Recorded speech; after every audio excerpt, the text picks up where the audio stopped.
So today I want to show you what it's like to start a startup. I want to give you 3 points that you can use to start your own startup.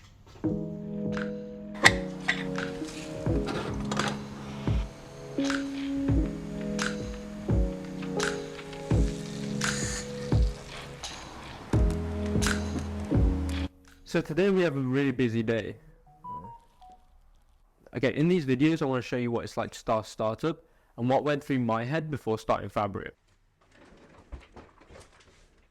Now, step 1 is probably the most important thing that you should do before starting a startup, but you want to set out to find a problem. And now that may sound counterintuitive, but some of the greatest businesses today were started because they were solving a real problem. Let's take Uber, for example. Uber is one of the world's biggest startups today. Calling up a cab company and ordering a taxi was great, but you never knew when it was turning up. You didn't know how much it was going to cost. Their simple solution of creating an app that allows anyone to book a taxi just meant that the process was so much easier and so much easier for anyone to use. They were solving a real problem. Canva, on the other hand, Canva is an online design tool that can be used to create marketing materials, posters, Instagram stories, you name it, right? It does everything. Well, they set out because digital design tools like Photoshop were extremely complicated to use and difficult for the average user to get a grasp of quickly. Canva solves this problem because they give anyone the power to design anything. And sure, it may not be as good as Photoshop, but maybe it's 50% of the way there, and that's all the person needs. Now you know what a problem is. It's important to break it down into 2 sections, pain and then urgency. Let's say your kitchen tap is leaking, and let's say that it's flooding the kitchen floor at this point. Now this is a huge pain because you've got a leaking tap and your floor's flooding and you're going to have to pay a lot of money to fix that. And it's really urgent as well because it's flooding very quickly and you're going to need to call someone out now within the next hour to come and fix it. That describes a problem that is really painful and really urgent to fix. You're going to spend the money now to go and get that fixed. Let's change that up a little bit and let's say your tap is only dropping drip by drip.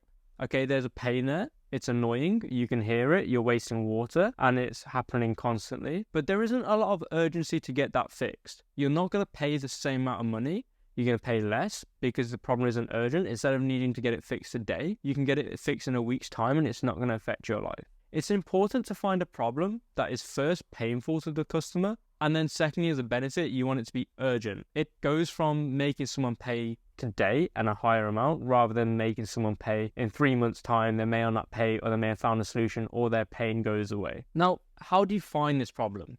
The thing I look back to when I started Fabrio was I kind of knew there was a problem there because I experienced it myself. The whole idea of having a startup is you're fixing a problem. But how would you go and find that problem? What I recommend you do, if you don't experience a problem for yourself, speak to people, see what problems they're facing in their life. Maybe you know someone who's experienced a problem, or maybe it's just an observation of a particular area that you've seen.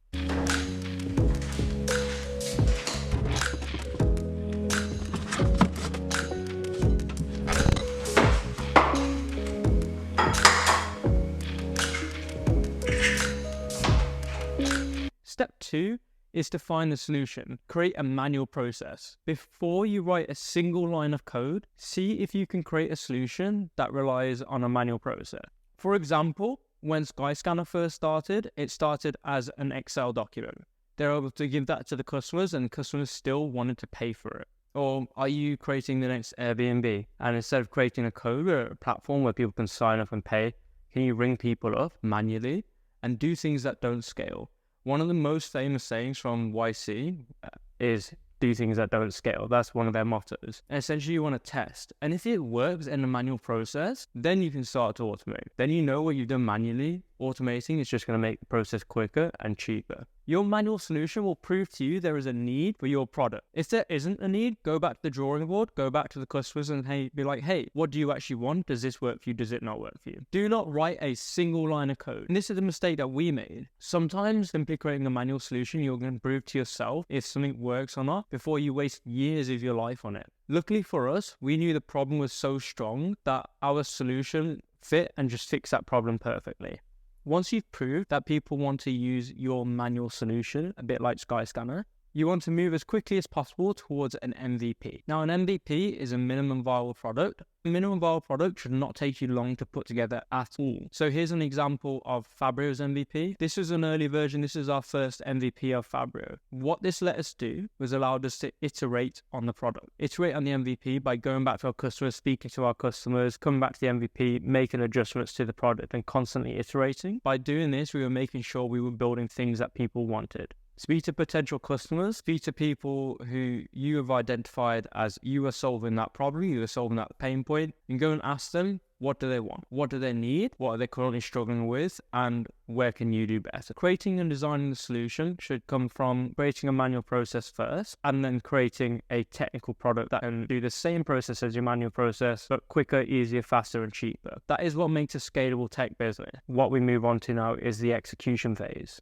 Continue to speak to potential customers, show them your manual process, and show them what you're building towards. Once you get that MVP and you can prove that you can sell that, you can sell it one person, 2 people, 100 people at the stage it's at, as you develop the product, it's only going to get better and more people are going to want to buy it. We want to make things people want. So how do you know what people want? Well, speak to people. You want to speak to your potential customers and speak to as many potential customers as possible. There's a great book called The Mom Test that I recommend everybody read. It teaches you how to ask questions to potential customers to validate your startup ideas. When you're speaking to these people, you might think that you want an app that does X, Y, Z, but realize that after speaking to 6 or 7 people, the app should actually do A, B, and C instead. This is how you nail down a true idea that and you validated that is fixing an existing problem.